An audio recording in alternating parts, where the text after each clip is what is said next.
Oui, fuento nuboyi, mi tole e tubu na je hunteji, ba e kunai, do e linije. Métier todo mi to vite aussi UHF TV monde pontole. Et la chaîne mi kaka mi kudole wendo ko mi tonle gbe agba mi tonle sa pataki hon mi tonle to. De mi ko tun gbon nu wa le no se afokle nu mi e no lo fe no do jo mo le me. Dagbe do hon do mi tonle me do mi kon do te gbo fi do ku ni do hon do me bi enu yan yan o. Dagbe de me. E no lo mi do fe nu gbogba nu. Bon no kendo hon do me sinu mi tonle o. E gbe mi se do pede sin ayekun gba mi ton ji bo ayi apoto ho me. Me yi hon do me so ato de lebo e kendo fodun sapata onumi. Mi boru mi na pon yele. E ka le bro sapata fite sapata ka go si mi jopo mbo amoro ta ho mewe ya. Sapata o gbeto mo fi agbon fi bi ki ai yan tafo. Ai fin gba wọn sapata o. E ka sapata yo e mele do nu do fiwe e jode o da me fi e jode hun mais on épitant sapata ton bon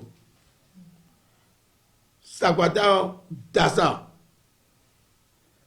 Marie il lève au noué mais mon frère vient dans le gros de me ko gbe sodi pe ko mi ko gbe dasa on a tout on dirait système ma wo ton poto e gbon nu mesen leji bo no ko kan de le po bi yo bi en ko dasa mais ma tafu marine au goudon leo mais ma tafu panoyan leo mais ma tafu vegin leo fo ntokuno e no dai khosu sabata yo mari vodun e maki we fodo sabata e josin wa ta ko me fi de ga fi gbe yo bo mi a tuntun e bon ali dale ji mon kon ko mon kon fi mon kon si bo dada mi to le o e ja ko ka bo mi apate de nbo to kon na yo àwọn wa yi ta mi to la kon yi ba wọn wuli mesin don e wa jo da me fi yo e àwọn wuli baba o ko no vidon yo nde yo e ga yin ya ton ntero ga ro ya me no husinu fodun e me no le pe fodun e do ri na bo e do àwọn ko so baba to bo e ko igbe tan me me bo yo no kero e ti mo mi chona yi mi bi na yi e do ma ri do mi chona yi mi le ka ma so se mario gbebo tre don yo mi do mi chai mi abasa wata do ni o yen na do de mi clean de gbon we mi chai we to do mi ton mi chai we pate do to me fi pro sabatari yi ene o mi chai we ne Pie sapata wa. Zeton di bi complet mi chai we roi mi de ton nous mi ka do sabata ko do kwa o fie lo se on sin pon la di fie total a ko pate na lo fie o ou de guado nu kon mais de so nu kon ou de go pere a kwa o fi do ko do ande ou de go eye we yin bodo ou de guado nu kon gantene e sin ko je so yo aloto mo e sodo e ka so yo to e ton so e do to je san lo men o to je lo ga ye mi lo go bo en fi yan vie un so victoire sodo aloto men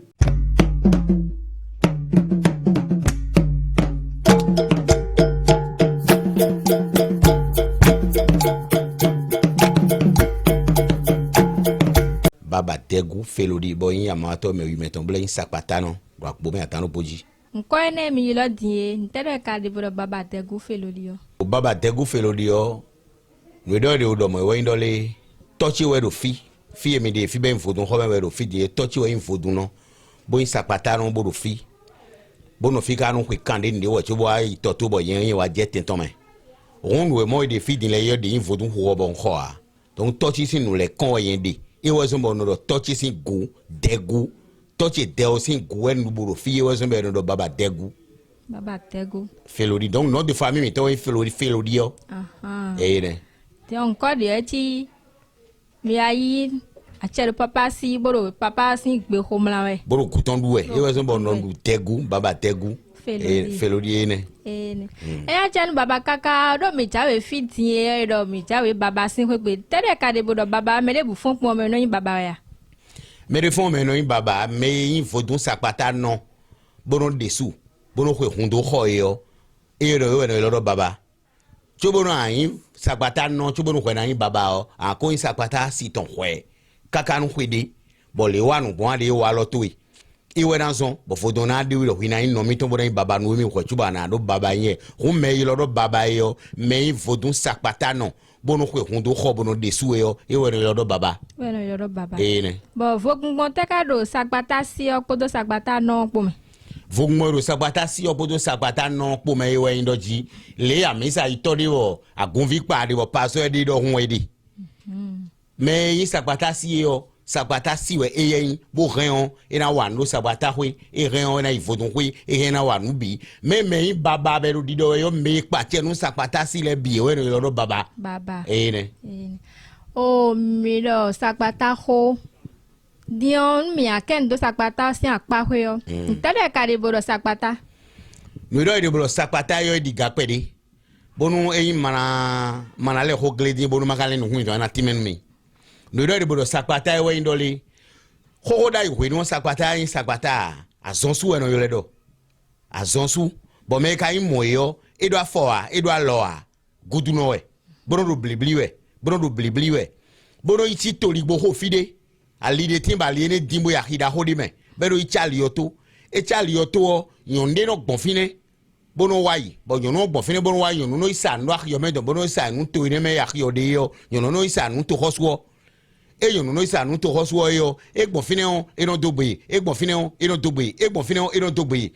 bo gbero po atimbo yono bonfine bo adogbe be di do ni lo je tokundo misi bo minane tokundo misi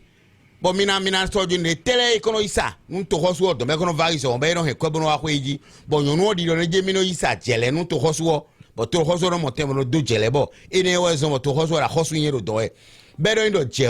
je kanto gban ido de bi be do bi hwido mi lesifi asonso ru do ni do ji je kanto gban le bi hwido mi lesifi je tele ga to hosuo si edo hunje ve edo tutu edo pon edo lisa je edo la nana bodo lankan jete meteme le biero sabata si rofine hun ebeje onu yonu bu be pere ni bo yonu isayo e gbonfine sokyo ani be vidi kaka yonu le akwe gbe fonu yo ele be sojo ni be sugbo bo yonu isayo yonu sokyo ani be le vidi kaka yonu le akwe gbe yo e la siton le be bi hwijo yonu ebe hwijo yonu yo akwepe yonu ko sabo do son saba bo sojo nu asonso do je dokun fizo no yo fo sabata do dokun no ine ebe je pe bi hui sojo nu yonu bo yonu isa je ne lo yo eso so kwe wan sabata wa bo zali bo so no gbali ne abono din bo sabata fotun ka bo munu kunu bo ton fi yonu no yo eso alibo ahwe ngbe yonu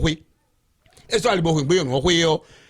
to me ko la de pe bodo fia ka hwe asonso fia ka hwe bo ahwe ngbe bodo bliblie bo ahwe ngbe le bi ahwe ngbe leji bero khoton sa e pata mi bo melo julo na ipate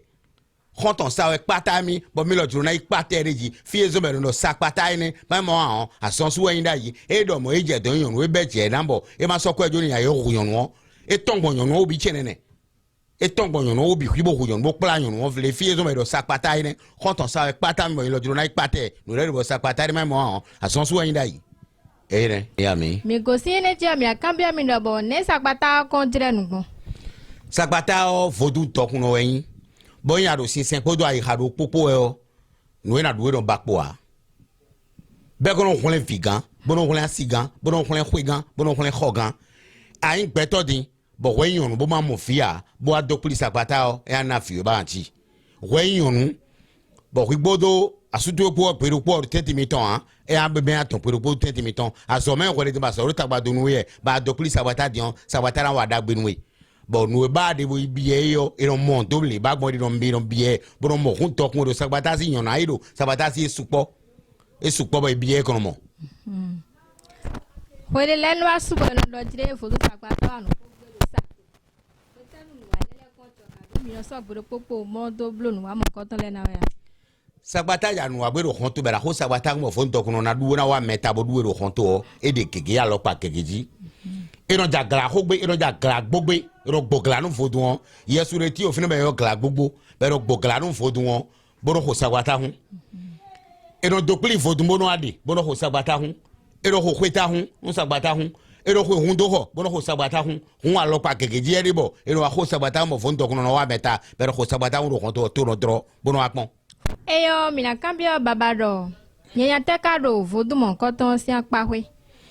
o vodu inwedo vodu sakpata no nyanya bodi meyo de timbo dagbeton de bo nyanya ton ran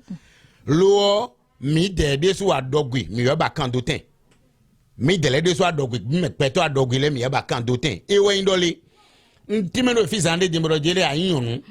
boja fijigbe bo mo fi bo ji abo afo sakpata gon bo abi o fi vodu sakpata o e ana fi ba anti mi do mo bi mi de le no tin boja be no do nu fifi me wa do we bo ko no ja fi bi o sakpata gbe yo do sakpata ro na fi mi bo nu ji na so no ba do duwe na so do ba do duwe na so no be na asitwe wo ni sakpata ga na fi wo me yon wo me blo do plier ne fo do yo ko so afrin ha ba fo yon vie je susi su ja so do siseme kabi ko mi no ton ko ni ko je fi di yo wi lo so fle ko ne le dia bo je siseme e fo sakpata wa je nu wa ha mi ji bo ason je waji no nje nu fanfan je ti yo ko to sa o adof bunu ikanzo sakpata o fi sakpata no yan de le ne do e wa patan ru na du fo tun de bo kon ton ton e do le ko le taki mi bo do go me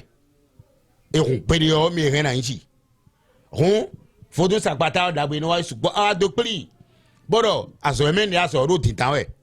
atenpo bonu gan ti sigbe ni bonu aso fa aso me fa nu mi yo na o gboro ko do we bo fo tun ka kwan li bo ko ablonu ne bo no wi ka yo no ba so me fa bo ko ka so le mo fo ndokun no bo safoni bo gbo de ya o aso le igble bo na kan no fo ndokun no fi fo sakpata ro la de le ne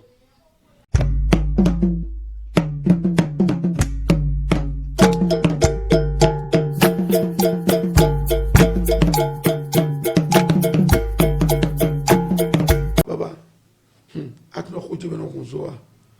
o asute gbe npo no po o si ono le ko se utute atno jere o krebe jeje de bo ya o no mo fi pe bi akan no mo ni to me adomo yo vono o dala ma se lo me le lo yin lo bodu o je po fi bo don fo don jere sun le fo jawe ni no ma so je krebe bo ji fi yo ene na bo sala le nwe adomo mo jamo do we bro mo lo yo sagbata wa nke do ko bi no me aji no ka do ndi o to do ko go do no do ko go do yo file ndo ko le de me na ifile awa file yo yes is the mountain we play do fine be de nu aso me na bro nu le yo nu adon yi yo ya bro no nu anana epo beto na so alipo ma ye aba so me adouble pele pon an o ko ga igba ko yo aba jije magboko we mo ga se te mo ga tinje ka wa ni bole ne ya yo iro ndi fotu mo iro ma ido ko ni ba pon flavo adopon yo sagbata na no kutu bo ye ran kan wa ti jo bo nu anu won agbo o inu won ye o ye ne because you do adin ara we no ko mi don so gbe mi le do ko ne po mo yi no ati mi nu kon don esu be temi fun do no ye abro bo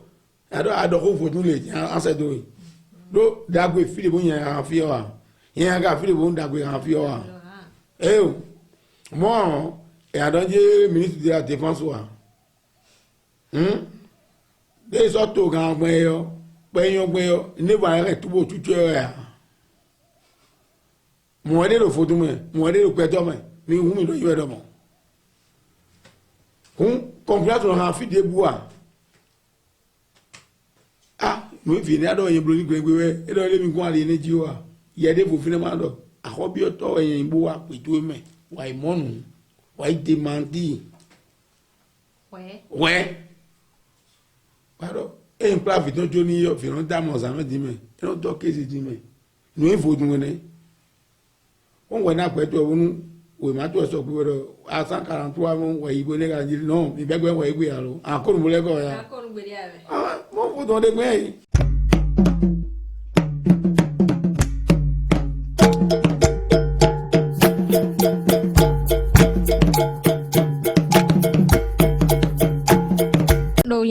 si alidio kuhen attendez bien. Kuhen attendez bien. Do to tri yo no so mo kuno attendez bien. Do flafo.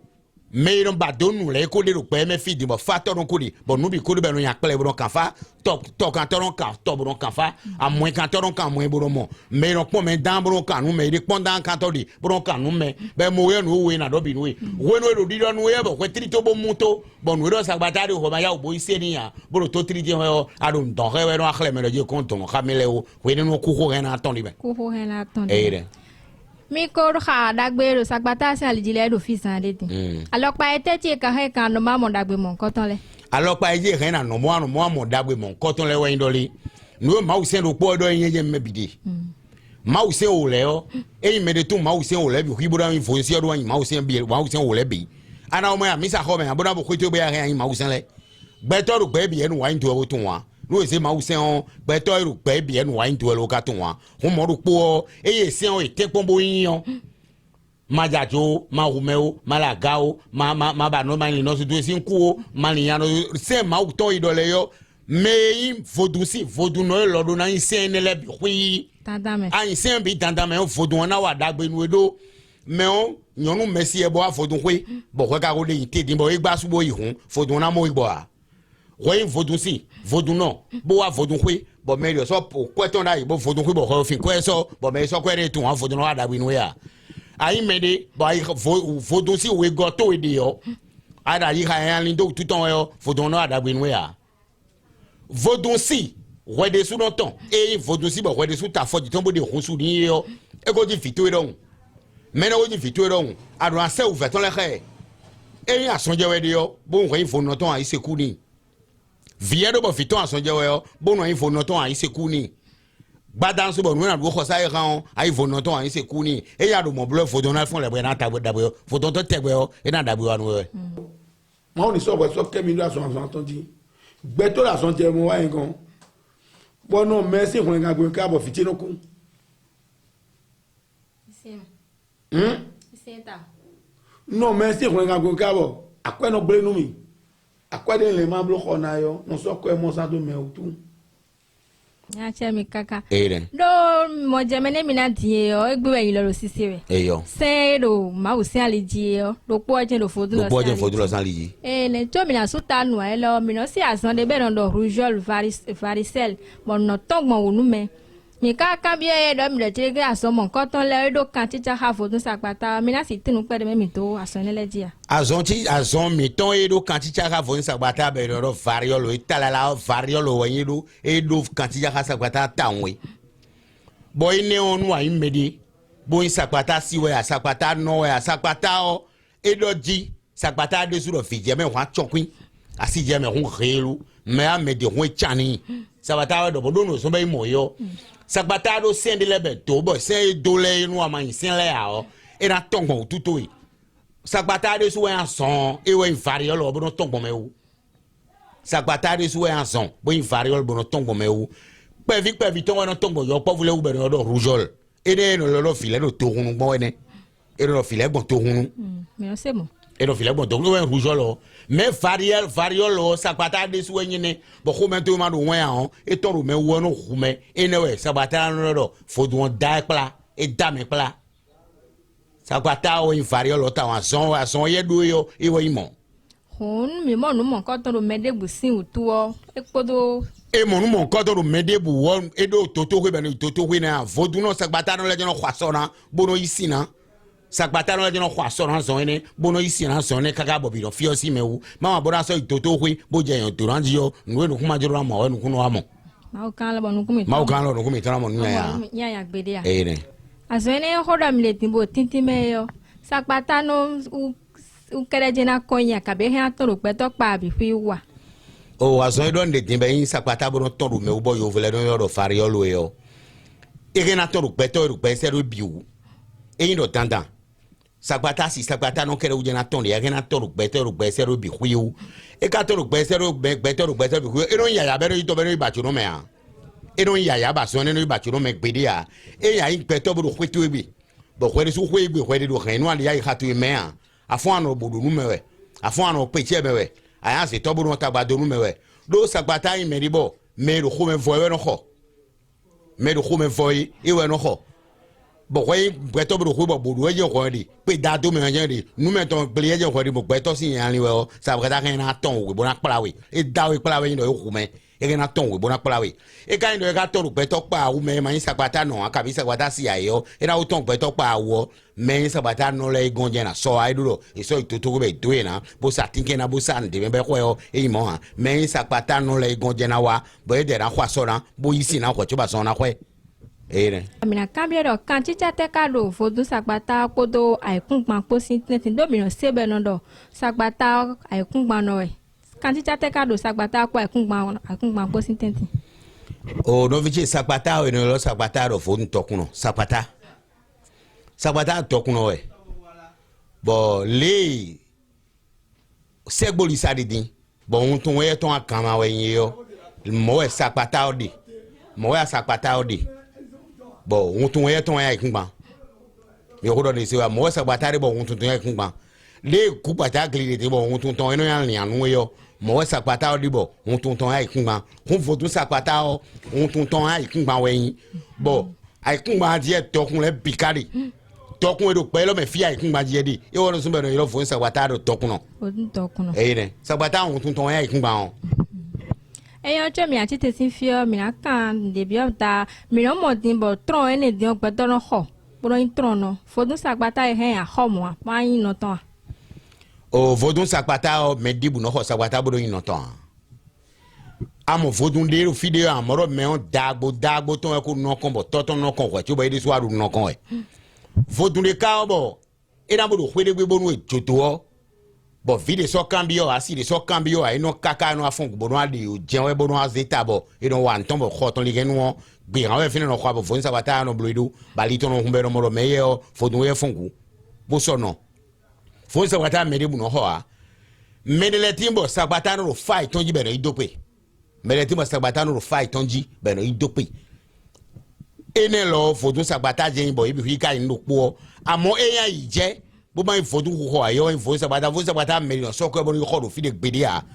ayi jina de bo mede na noko bo judo kilo na noko bo sen mo ro po medele katin bo ye dele o e do fight tonji bo ye no idope bo no sakpata no e medele ka dope yo ye de no si yin sakpata no do fodo to pe no jome a fodo to pe no jome e de blue e de no yin sakpata no amo ilo na do sakpata be na do fine fodo si do fine bo aso fie ton be no ton e si aso fie ton vi be no ton amo e de me si faji fodo ndi be to pe yo ye de le o so si yin sakpata ne no bo fo no ka ko fodo ton yo nu aduwo ton ko fodo ton ai awa ko ton e do ko no ase ko ni e ga pon lo do do iko fo tun we do e do pon mu wa ton iko we ko fo ton se jo na to ko ton ama na ton fi na ton bi an so pe do kwen o iko ton bo mo e do tron bo fa do je ko gun ifo ton ko le fo ton e pe Ghana je ya so mo no iso mo e do fa do je ko ifo ton ne ko don sa me fo ton ne to we yan e pe do fa do je an se me aka e kan do yen me anesi e we me to bi ka hodin mon budget donc on dakiro ça c'est embêtement et ta to do atodo bo Ghana na khala to trere we ya e wa so ati are o e na foto to di de mi o yo na fi to yan lu po mi bo fi ne be fi lu o e no ado ko me foto to mi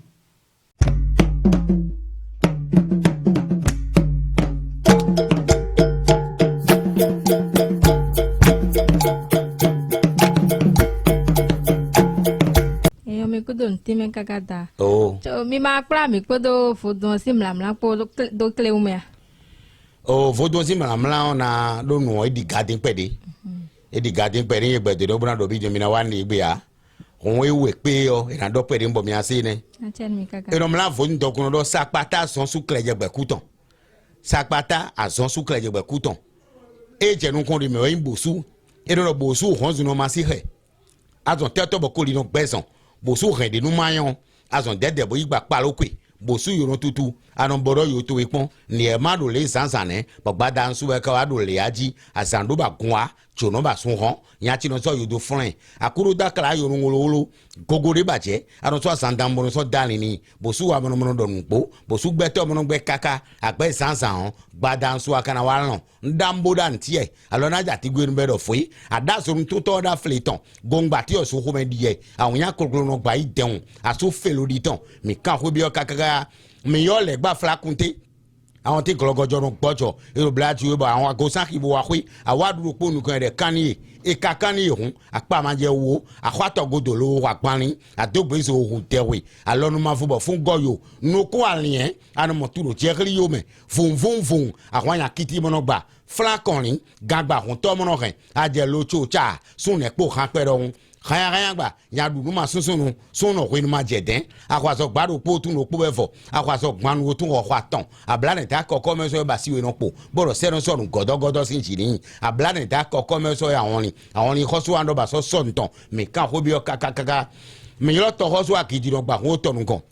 yebere pa ho ba hoku agba hon bidinu ku che so danu ma yisun me pa chojo te dohun alo pe datubo meku nyina ho mono du glitwe alo glino no so nda lo garon gba me akhoso da khisi je kwi dohun to gujo victor je kwekweto hon gbolombo nanu me hon gbolombo te nu me agba hon bidinu agba do khalaba ano dakpa no khodo lo no khoto me kokolo viverano ano ho meton bono ton hon kwa mono jini suda ho manyo akhoso le gbaza ma si hun asu to ri goton me kan ho bi o kaka me yola olo gada gidi gada kugbo ijibo pe ho ablado fo hun me vlon fo khasa fo ami hun bo mi kungu toton alfa hun le ton babalugo atan ta gboyinto no suro ji afoka dodo me amego tire no chiso ahanhan suno gboto agba tun to ma da kala we ke gbagada ma su hondo aso agbane meton mi kan ho bi o kaka di mi yo ku gbata gri aja gri ku gba me to pa me no adada yan gin fleme so rere akwa yo te gbedo fleti fiun kan iso pati mi ada ko bere gbonu kono ho go ri to be mi da kuru ko me ajira kwa fo pa ba anu gbon keji otoro leji kumadu nu kuku hun pere gbo adado meji ke no madu peji lekun bamba na peto asu sere khoton mi kan ko bi o kaka hun egbede woda diga pere E ka che mi kakata. Nene mi ko se dine meche tobito si Ria Chef TV kontole. Dagbe do sakpata sa litie ne timenu mitine. Le ka no bo sembo mo dagbe de meyo ene mi lo so wesia. Hun me de no to fenu le kontole yo nu pataki eyin bo eduna so do acho. Do nu mo kontole si fo sin hon do me pede a nu jowa mo weyin. Hun e na chen mi e ihwede fun. Weyi kwedo nu boyi mi tole edu buda je hunteji ba